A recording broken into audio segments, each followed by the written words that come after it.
दोस्तों, एक घर में 5 दिए जल रहे थे। एक दिन पहले दिए ने कहा कि इतना जलकर भी मेरी रोशनी की कोई कद्र नहीं, आज मैं सबके लिए व्यर्थ हूं। यह कहकर वह दिया बुझ गया। जानते हो वह दिया कौन था? वह दिया था उत्साह का प्रतीक। उसे देखकर दूसरा दिया, जो कि शांति का प्रतीक था, उसने कहा कि मुझे भी बुझ जाना चाहिए। मैं निरंतर दुनिया को शांति की रोशनी दे रहा हूं, पर फिर भी लोग हिंसा करते हैं। यह कहकर वह दिया भी बुझ गया। तीसरा दिया, जो भाईचारे का था, वह भी उन्हें देखकर बुझ गया। अब ना उत्साह था, ना शांति, ना भाईचारा। तो ऐसे में चौथा दिया, जो एकता का प्रतीक था, वह भला कैसे जलता रहता? वह भी आखिरकार बुझ ही गया। पर एक दिया था जो अभी भी जल रहा था। एक छोटा सा दिया अपनी मध्यम सी लौ के साथ निरंतर जलते हुए अपनी रोशनी बिखेर रहा था। एक छोटा बालक घर में आया। उसे उन चारों बुझे हुए दियों को देखकर अफसोस नहीं हुआ, बल्कि वह 5 में जलते हुए दिए को देखकर खुशी से झूम उठा, और उस दिए से उसने वह चारों बुझे हुए दिए फिर से रोशन कर दिए। जानते हो वह दिया कौन था? वह दिया था उम्मीद का। वह दिया था आशा का। उम्मीद वक्त का बहुत बड़ा सहारा है। उम्मीद तो हर लहर का किनारा है। मुश्किल वक्त में अगर किसी चीज की बहुत जरूरत है तो वह है उम्मीद की, आशा की। दोस्तों, एक शांतिपुर नाम का एक छोटा सा गांव था। उस गांव में एक धनी सौदागर रहा करता था। वह सौदागर अब बूढ़ा हो चुका था। उसके 3 पुत्र थे, जो सभी बहादुर और बलशाली थे। एक दिन सौदागर व्यापार करने के लिए दूसरे शहर जा रहा था। तभी उस सौदागर ने सुना कि कुछ लोग बातें कर रहे हैं कि यहां से बहुत दूर एक रानी रहती है, जो कभी बूढ़ी नहीं हुई। उसकी उम्र काफी साल की हो चुकी है, फिर भी वह बूढ़ी नहीं हुई। इसका रहस्य यह है कि उसके बगीचे में एक जादुई फल है, जिसे खाने से इंसान अमर और सुंदर बना रहता है। इसी जादुई फल के प्रभाव से रानी आज तक बूढ़ी नहीं हुई और ना ही मरी है। लेकिन बात यह है कि रानी वह फल किसी को नहीं देती, अकेले ही खाती है। उस पेड़ के चारों ओर बहुत ही बलशाली और जादुई सैनिक पहरा देते हैं। वहां से एक फल लाना बहुत ही मुश्किल है। उस सौदागर ने जब यह बात सुनी तो वह आश्चर्यचकित हो गया कि क्या सच में ऐसे जादुई फल होते हैं। उसने सोचा कि अगर मैं उस पेड़ के एक जादुई फल को खा लूं तो मैं हमेशा के लिए जवान रहूंगा और कभी भी नहीं मरूंगा। यही विचार करके उसके मन में घूम रहे। यही सब सोचकर अब उस सौदागर का व्यापार में मन नहीं लग रहा था, और वह सौदागर अपने घर को लौट आया। घर पहुंचकर उसने अपने 3 बेटों को बुलाया और बोला कि बेटे, अब मैं बूढ़ा हो गया हूं। मैंने सुना है कि यहां से बहुत दूर एक जादुई रानी रहती है, जिसके पास एक जादुई फल है, और उस फल को खाने से इंसान कभी भी बूढ़ा नहीं होता। क्या तुम तीनों मेरे लिए वह जादुई फल ला सकते हो? अगर तुम वह फल लेकर आ जाओ तो मैं कभी बूढ़ा नहीं होऊंगा और हमारी धन संपत्ति भी बढ़ती जाएगी। सौदागर के 3 पुत्र अपने पिता के लालच के बारे में पहले से ही जानते थे, लेकिन वह अपने पिता से बहुत प्रेम करते थे। इसीलिए वे जादुई फल लाने के लिए तैयार हो गए। अपने पिता की बात सुनकर सौदागर का बड़ा बेटा आगे आया और बोला कि पिताजी, मैं जाता हूं और वह जादुई फल लेकर आता हूं, तब तक आप विश्राम कीजिए। यह कहकर बड़ा बेटा जादुई फल लेने के लिए निकल पड़ा।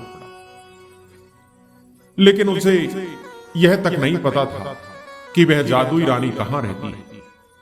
वह चलते और राह में मिलने वाले हर लोगों से पूछता रहा कि क्या आपने उस जादुई रानी के बारे में सुना है, जिसके पास अमर फल है? सभी लोग कहते हैं कि हमने उस रानी के बारे में सुना जरूर है, लेकिन हमें यह नहीं पता कि उसका राज्य कहां है। हमें यह भी मालूम नहीं कि वह किस जगह पर रहती है। लोगों की यह बातें सुनकर बड़ा बेटा थोड़ा परेशान हो गया, लेकिन फिर भी उसने हिम्मत नहीं हारी और आगे बढ़ता गया। उसे एक व्यक्ति ने बताया कि वह जादुई रानी यहां से बहुत दूर एक द्वीप पर रहती है। वहां जाने के लिए तुम्हें 2 द्वीपों को पार करना होगा। यह सुनकर बड़ा बेटा पानी के रास्ते से एक जहाज पर सवार होकर सफर करते हुए पहले द्वीप पर जा पहुंचा। जैसे ही वह जहाज से उस द्वीप पर उतरा, उसकी आंखें हैरानी से फटी की फटी रह गई। वह द्वीप एक बेहद ही सुंदर था। चारों ओर सोने की दीवारें थी। वहां हर चीज सोने से बनी हुई, घर, आभूषण, पेड़, सब कुछ, यहां तक कि रास्ते पर चलते लोग भी रेशमी और कीमती वस्त्र पहने हुए थे। ऐसा अद्भुत दृश्य सौदागर के बड़े बेटे ने पहले कभी नहीं देखा था। कुछ समय तक वह उस द्वीप की सुंदरता निहारता रहा। फिर धीरे धीरे घूमते हुए वहां के राजा के महल तक पहुंच गया। वह महल भी अविश्वसनीय रूप से भव्य और अनोखा था। इतने सुंदर महल को देखकर वह मंत्रमुग्ध हो गया। महल के भीतर पहुंचते ही उसकी नजर राजकुमारी पर पड़ी।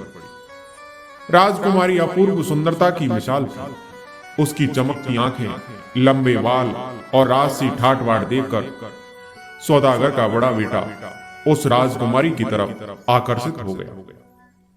इधर राजकुमारी ने भी जैसे ही सौदागर के बेटे पर नजर डाली, वह ठहर सी गई। इतने आकर्षण पुरुष को राजकुमारी ने पहले कभी नहीं देखा था। सौदागर का बड़ा बेटा भी राजकुमारी की सुंदरता में इतना खो गया कि वह यह तक भूल गया कि वह यहां किस काम से आया है।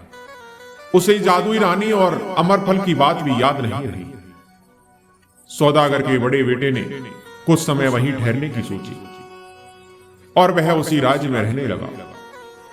कुछ समय बाद बड़े बेटे को राजकुमारी की तरफ से विवाह का प्रस्ताव मिला।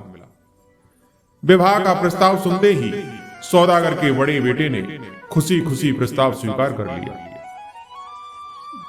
महल में दोनों की शादी बड़ी धूमधाम से हो गई। वहां उत्सव का माहौल था। संगीत बज रहे थे और पूरे राज्य में खुशियां मनाई जा रही थी। शादी के बाद बड़ा बेटा उस राजकुमारी के साथ इसी राज्य में रहने लगा। अब वह अपने पिता, भाइयों और जादुई फल की खोज में सब कुछ भूल गया। ऐसे ही कई दिन बीत गए, लेकिन बड़ा बेटा नहीं लौटा। सौदागर के मन में तरह तरह के विचार आने लगे कि आखिर बड़े बेटे को हुआ क्या है। क्या वह जादुई रानी के पास पहुंच गया या कहीं रास्ता भटक गया? और मैंने सुना था कि उस रानी के पास बहुत ही शक्तिशाली और जादुई सैनिक हैं। क्या उन्होंने मेरे बेटे को मार डाला होगा? इस तरह से सौदागर के मन में तरह तरह के सवाल आने लगे।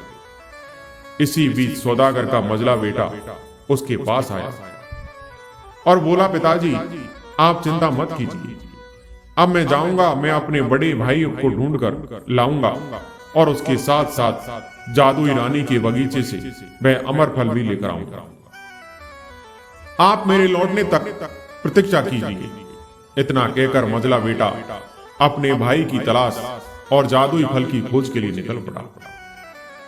वह उसी रास्ते पर चला जिस पर उसका बड़ा भाई गया था। सफर के दौरान वह भी उस समुद्र के रास्ते से उसी द्वीप पर जा पहुंचा जहां उसका भाई रह रहा था। जैसे ही उसने उस द्वीप को देखा, वह भी उस द्वीप को देखकर हैरान रह गया। वह मन में सोचने लगा कि यह कितना सुंदर द्वीप है। मैंने तो ऐसा अद्भुत स्थान पहले कभी नहीं देखा। उस द्वीप की भव्यता और सोने से जड़ी हर चीज को निहारने के लिए कुछ समय वह वहां रुका और चारों ओर घूमने लगा। एक दिन घूमते घूमते वह वहां जा पहुंचा जहां उसका बड़ा भाई अब रहता था। जैसे ही दोनों भाइयों ने एक दूसरे को देखा, उनकी आंखों में खुशी की चमक आ गई। भाई ने मझले भाई को गले से लगा लिया। उसने अपने बड़े भाई से पूछा कि भैया आप यहां क्या कर रहे हैं?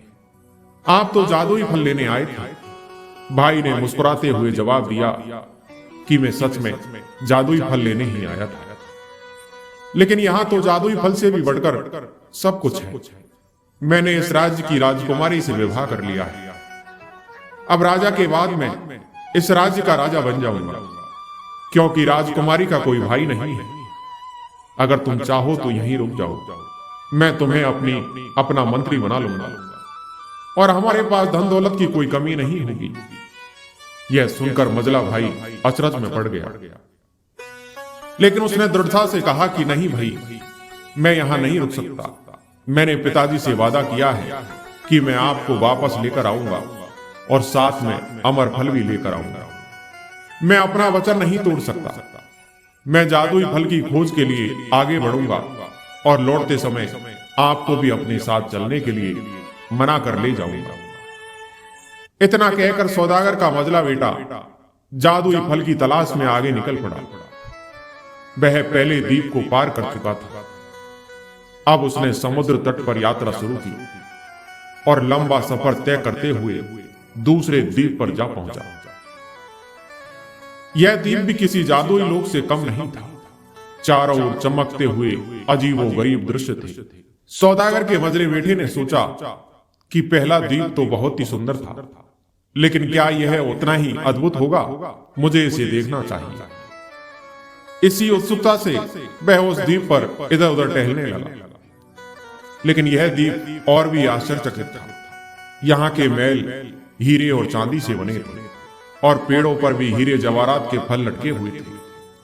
हर ओर चमक ही चमक थी। यहाँ के लोग बहुत ही धनवान और वैभवशाली लग रहे थे। वह इस अद्भुत नजारे को देखता ही रह गया। उसने मन ही मन कहा कि पहले द्वीप की तुलना में यह तो और भी शानदार है। क्या सच में ऐसे द्वीप होते हैं? कुछ समय के लिए वह वहीं रुक गया, चारों ओर घूमता रहा और इस अद्भुत दुनिया को निहारता रहा। चलते चलते वह आखिरकार एक विशाल राजमहल के सामने जा पहुंचा। वह महल इतना भव्य और चमकदार था कि उसकी आंखें फटी की फटी रह गई। उसने अपने जीवन में कभी ऐसा महल नहीं देखा था। जैसे ही उसकी नजर महल की खिड़की पर पड़ी, उसने देखा कि वहां एक अत्यंत सुंदर राजकुमारी खड़ी थी, जो खिड़की से बाहर झांक रही थी। उसकी सुंदरता किसी स्वप्न लोक की अप्सरा जैसी थी। राजकुमारी की नजर जैसे ही सौदागर के बेटे पर पड़ी, वह मंत्र मुग्ध हो गई। उसने मन ही मन सोचा कि यह कौन है और इतना सुंदर पुरुष मैंने आज तक नहीं देखा। राजकुमारी ने तुरंत अपने सेवकों को भेजकर उसे महल में बुलवाया। उस सौदागर का मजला बेटा खुद भी राजकुमारी की सुंदरता देखकर जैसे सब कुछ भूल गया था, और वह यह भी भूल गया था कि वह यहां क्यों आया था और उसके पिता ने उसे किस काम के लिए भेजा था। इधर राजकुमारी ने सौदागर के बेटे से कहा कि मैंने आज तक इतना आकर्षण पुरुष नहीं देखा, तुम मुझसे विवाह करोगे? वह तो पहले ही इस जादुई वातावरण और राजकुमारी की सुंदरता में खो चुका था। उसने बिना एक पल सोचे विवाह के लिए अपनी सहमति दे दी। कुछ ही दिनों में राजमहल में धूमधाम से उसका विवाह हो गया। अब भी अपने बड़े भाई की तरह सब कुछ भूल गया। पिता का वादा, जादुई फल की खोज और यहां तक कि अपने भाई को वापस ले जाने का संकल्प भी। अब सौदागर का मजला बेटा राजकुमारी के साथ रहने लगा जैसे कि उसकी पुरानी जिंदगी का कोई अस्तित्व ही ना हो। जब कुछ समय बाद भी सौदागर का दूसरा बेटा भी नहीं लौटा, तो सौदागर बेचैन होने लगा। उसके मन में कई तरह के विचार आने लगे कि मैंने दोनों बेटे कहां चले गए। क्या मैंने अपने दोनों बेटों को जादुई रानी के अमर फल की खोज में भेजकर कोई गलती की? क्या रानी ने उन्हें अपने जादुई सैनिकों से कैद करवा लिया? यही सब सोचकर सौदागर की चिंता दिनों दिन बढ़ती जा रही थी। सौदागर को चिंतित देखकर उसका छोटा बेटा उसके पास आया और बोला, पिताजी, मैं जादुई रानी के अमर फल को लेने जाऊंगा और साथ ही अपने दोनों भाइयों को भी वापस लेकर आऊंगा। आप मुझे वहां जाने की आज्ञा दीजिए। सौदागर बोला कि नहीं बेटा, मैं तुम्हें वहां जाने की आज्ञा नहीं दूंगा। मैंने पहले ही अपने दोनों बेटों को खो दिया है। अगर तुम भी लौटकर नहीं आए तो मेरा क्या होगा? छोटे बेटे ने पिताजी का हाथ थाम लिया और गंभीरता से कहा कि पिताजी, आप निश्चिंत रहें। मैं ना केवल जादुई रानी का अमर फल लेकर आऊंगा, बल्कि अपने दोनों भाइयों को भी मुक्त कराकर साथ लाऊंगा। मेरे ऊपर विश्वास रखिए। छोटे बेटे की निश्चयता देखकर सौदागर के मन में फिर से लालच जाग उठा। उसे लगा कि शायद इस बार अमर फल मिल ही जाएगा। आखिरकार उसने भारी मन से छोटे बेटे को जाने की अनुमति दे दी। अब छोटा बेटा अपने पिता का आशीर्वाद लेकर वहां से रवाना हो गया। रास्ते में लोगों से पूछता रहा कि क्या आपने जादुई रानी का महल देखा है? वह कहां रहती है? अमर फल कैसे पाया जा सकता है? लेकिन कोई उसे ठीक से जवाब नहीं दे सका। लेकिन सफर करते करते सौदागर का छोटा बेटा भी समुद्र के रास्ते पहले द्वीप पर जा पहुंचा। लेकिन अपनी आंखों से पहली बार ऐसे अद्भुत द्वीप को देखकर वह भी दंग रह गया। चारों ओर सोने से बने घर, चमकते हुए पेड़ और जादुई वातावरण ने उसे हैरान कर दिया। वह भी अपने भाइयों की तरह उस द्वीप पर जाकर इधर उधर घूमने लगा और वह घूमता घूमता राजमहल तक पहुंच गया। वही राजमहल जहां उसका बड़ा भाई अब राजा का दामाद बनकर रह रहा था। जैसे ही दोनों भाइयों की नजरें मिली, वह खुशी से गले लग गए। छोटे भाई ने उत्सुकता से पूछा कि भैया, आप यहां क्या कर रहे हैं? आप तो जादुई रानी का अमर फल लेने के लिए आए थे, फिर आप इस महल में कैसे रह रहे हैं? बड़े भाई ने मुस्कुराकर कहा कि अरे छोटे, मैं यहां राजा का दामाद बन गया हूं। अब राजा के बाद मैं इस राज्य का राजा बन जाऊंगा। अगर तुम चाहो तो यहां रह जाओ, मैं तुम्हें अपना मंत्री बना लूंगा। यहां तुम्हें सुख सुविधा की कोई कमी नहीं होगी। छोटा भाई बोला कि आप यह क्या कह रहे हैं? आप तो पिताजी को वचन देकर अमर फल लेने आए थे, लेकिन आप यहां सब कुछ भूलकर राजा बनने की सोच रहे हैं। मैं यहां नहीं रह सकता। मुझे पिताजी से किया वादा पूरा करना है। बड़ा भाई हंसते हुए बोला कि छोटे, उस अमर फल का क्या करोगे? यहां रहो और सुख भोगो। मैंने मजले भाई को भी रोका, लेकिन वह भी नहीं रुका। अब न जाने वह कहां होगा। छोटा भाई मन ही मन सोचने लगा कि शायद मजले भैया जादुई रानी का अमर फल खोजने के लिए आगे बढ़ चुके हैं।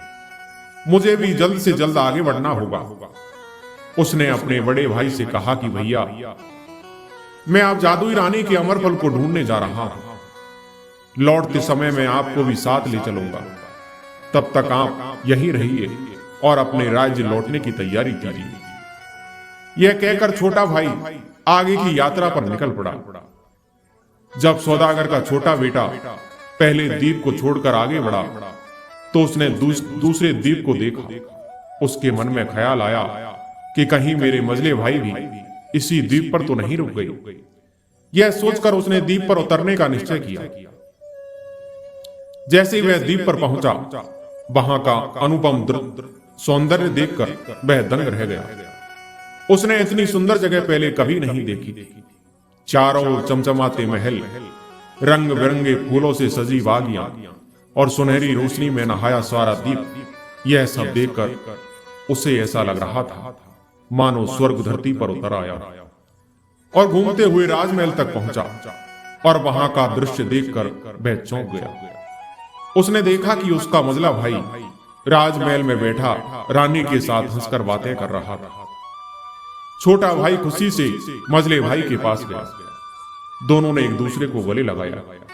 छोटे भाई ने अधीर होकर पूछा कि भैया, आप यहां क्या कर रहे हैं? आप तो जादुई रानी के पास से अमर फल लेने के लिए आए थे, फिर इस द्वीप पर क्यों रुक गए? भाई ने मुस्कुराते हुए जवाब दिया कि अरे छोटे, तुमने तो बड़े भैया को देख ही लिया होगा।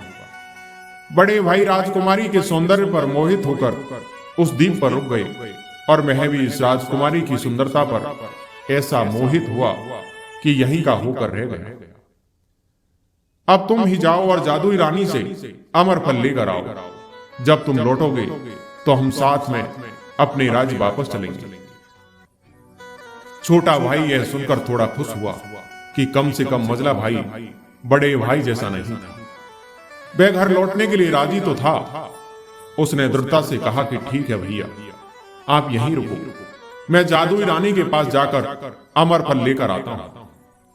मझले भाई ने जाते जाते चेतावनी दी कि छोटे, सावधान रहना, वहां जादुई रानी की दुनिया बहुत ही रहस्यमयी और खतरनाक है। वहां हर चीज जादू से बंधी हुई है। छोटे भाई ने सिर हिलाया, चिंता मत करो भाई, मैं सतर्क रहूंगा। यह कहकर वहां से अपनी आगे की यात्रा पर निकल पड़ा। रास्ता लंबा और थकाने वाला था। चलते चलते वह तीसरे द्वीप पर पहुंचा, लेकिन यह द्वीप बाकी दोनों द्वीपों से बिल्कुल अलग था। वहां कोई इंसान नजर नहीं आ रहा था। हवाएं तेज थी और आकाश पर गहरे काले बादल छाए हुए थे। यह जगह जादूगरनी का द्वीप कहलाती थी। छोटे भाई ने द्वीप पर कदम रखा और हैरानी से चारों ओर देखा। उसने एक विशाल महल को देखा, लेकिन यह दूसरे महलों जैसा सुनहरा और सुंदर नहीं था। यह अंधेरे रंगों से सजा रहस्यमयी महल था। महल के अंदर एक जादूगरनी रहा करती थी। जैसे ही उसने सौदागर के छोटे बेटे को देखा, वह उसके रूप रंग पर मोहित हो गई और मुस्कुराते हुए बोली कि तुम यहां क्यों आए हो सुंदर राजकुमार। छोटे बेटे ने बिना झिझक के कहा कि मैं जादुई रानी का अमर फल लेने आया हूं, और जब तक मुझे वह नहीं मिल जाता मैं किसी और चीज में दिलचस्पी नहीं ले सकता। जादूगरनी ने उसकी ओर देखते हुए कहा कि अमर फल पाना आसान नहीं है। तुम अकेले वह अमर फल नहीं ले सकते। अगर तुम चाहो तो मैं तुम्हारी मदद कर सकती हूं, लेकिन मेरी एक शर्त है, तुम्हें मुझसे विवाह करने का वचन देना होगा। सौदागर के छोटे बेटे ने सोचकर जवाब दिया कि मैं तुमसे विवाह करूंगा, लेकिन पहले मुझे जादुई रानी का अमर फल मिलना चाहिए। उसके बाद जैसा तुम कहोगी मैं वैसा ही करूंगा। जादूगरनी ने मुस्कुराते हुए कहा कि ठीक है, फिर तुम मेरे साथ आओ, मैं तुम्हें अमर फल तक पहुंचाने का रास्ता दिखाऊंगी। सौदागर का छोटा बेटा और जादूगरनी जादुई फल की खोज में निकल पड़े। चलते चलते वे एक ऐसे नगर में पहुंचे जो पूरी तरह जादू से बना हुआ था। चारों ओर अजीब सा सन्नाटा था। लोग पत्थर बन चुके थे। केवल कुछ सिपाही एक विशाल बगीचे की पहरेदारी कर रहे थे, लेकिन बाकी कोई भी व्यक्ति नजर नहीं आ रहा था। रात गहराने लगी थी। सौदागर के बेटे ने चारों ओर नजर घुमाई और सोचने लगा कि लगता है यही वह बगीचा है जहां जादुई फल होगा। जादूगरनी ने अपनी जादुई शक्तियों का इस्तेमाल करके पहरेदारों पर एक मंत्र फेंका। पहरेदार कुछ समय के लिए बेहोश हो गए। दोनों ने छिपकर उस जादुई बगीचे में प्रवेश किया। बगीचों के बीचों बीच एक विशाल पेड़ खड़ा था। उसके ऊपर चमचमाते जादुई फल लटक रहे थे, मानो हर फल में कोई रोशनी कैद हो। वे दोनों इस नजारे को देखकर दंग रह गए। सौदागर के बेटे ने धीरे से कहा कि यह तो वही पेड़ है जिसकी हमें तलाश थी। चलो जल्दी से हम फल तोड़ लेते हैं। जैसे ही वे पेड़ के पास पहुंचे, अचानक एक गूंजती हुई आवाज आई। कौन है वहां? आवाज इतनी तेज थी कि पेड़ के पत्ते कांपने लगे। जादूगरनी ने कहा कि शायद ये जादुई रानी आ रही है, हमें छुप जाना चाहिए। दोनों तुरंत पेड़ के पीछे छुप गए। कुछ ही पलों में एक अद्भुत सुंदर रानी वहां आई। उसकी सुंदरता अप्सराओं और परियों को भी मात दे रही थी। उसे देखकर कोई यह नहीं बता सकता था कि वह कितनी उम्र की है। उसे देखकर ऐसा लग रहा था मानो समय उसके लिए रुक गया हो। उसकी चमकी आंखें, लंबे काले बाल और रेशमी परिधान उसे किसी स्वप्न लोक की रानी बना रहे। रानी ने पेड़ से एक जादुई फल तोड़ा और उसे खाकर इधर उधर देखने लगी, जैसे यह सुनिश्चित कर रही हो कि उसे कोई देख तो नहीं रहा। फिर वह अपने महलों की ओर चली गई। जैसे ही रानी वहां से गई, सौदागर का बेटा और जादूगरनी पेड़ के पास पहुंचे और जल्दी से एक जादुई फल तोड़ लिया। लेकिन तभी पहरेदारों पर पड़ा जादू टूट गया और उन पहरेदारों ने बगीचे में दो अनजान लोगों को देखा और चिल्ला उठे और उनकी ओर दौड़ पड़े। सौदागर का बेटा और जादूगरनी वहां से भागने लगे। जादूगरनी ने अपनी शक्तियों से एक जादुई घड़ा निकाला और उस पर सवार होकर उड़ने लगी। लेकिन सिपाही भी तो जादू के थे। कुछ सिपाही रानी को खबर देने के लिए दौड़े और बाकियों ने उनका पीछा किया। जादूगरनी ने अपनी शक्तियों से सिपाहियों का रास्ता रोकने की बहुत कोशिश की, मगर वे बार बार उठ खड़े होते। सौदागर के बेटे ने अपनी तलवार निकाली और बहादुरी से उन पहरेदारों का सामना करने लगा। तभी रानी वहां आ पहुंची। उसकी आंखों में क्रोध भरा हुआ था। उसने गरज कर कहा कि तुम कौन हो और मेरे बगीचे में आने की हिम्मत कैसे की? लेकिन जैसे ही रानी की नजर सौदागर के बेटे पर पड़ी, उसका क्रोध पिघल गया। वह कुछ क्षणों के लिए उसे देखती रह गई, क्योंकि ऐसा सुंदर पुरुष उसने पहले कभी नहीं देखा था। सौदागर के बेटे को देखकर उसके दिल में अजीब सा आकर्षण जाग उठा। रानी ने कहा कि ओ सुंदर राजकुमार, अगर तुम मुझसे विवाह करोगे तो मैं तुम्हें यह जादुई फल खुशी खुशी से दे दूंगी। लेकिन अगर तुमने इनकार किया तो मैं अपनी शक्तियों से तुम्हें हमेशा के लिए कैद कर दूंगी। अब सौदागर का बेटा तो पहले ही उस जादुई रानी को देखकर अचंभित था। उसने सोचा कि इसकी जादुई शक्तियों से मैं यहां से बचकर नहीं जा पाऊंगा और मैं अपने पिता को दिया हुआ वचन भी नहीं निभा पाऊंगा। इसलिए सौदागर के बेटे ने जादुई रानी का प्रस्ताव स्वीकार कर लिया। इस तरह से सौदागर के बेटे ने उस तीसरे द्वीप पर उस जादुई राजकुमारी से विवाह कर लिया और अमर फल लेकर जादुई रानी के साथ अपने दोनों भाइयों को साथ लेकर अपने घर को लौट आए। सौदागर ने अपने तीनों पुत्रों और उनकी रानियों को एक साथ देखकर राहत की सांस ली। जब सौदागर ने वह जादुई फल देखा तो उसकी आंखों में आंसू आ गए। उसने कहा कि नहीं, मुझे यह फल खाने की कोई जरूरत नहीं है। शरीर तो नश्वर है, एक दिन इसे मिटना ही है। अमरता ईश्वर की इच्छा से ही मिलती है। मैं तो बस अपने बेटे को सही सलामत देखना चाहता था। यह सुनकर सभी भावुक हो गए। इसके बाद महल में उत्सव मनाया गया। सभी भाइयों और उनकी रानियों ने खुशी खुशी जीवन बिताया। दोस्तों, मुझे सुनने के लिए शुक्रिया। आज की कहानी यहीं समाप्त होती है। मैं उम्मीद करता हूं कि ये कहानी आपको जरूर पसंद आई होगी। कहानी पसंद आई हो तो हमारे वीडियो को लाइक और सब्सक्राइब जरूर करें। धन्यवाद।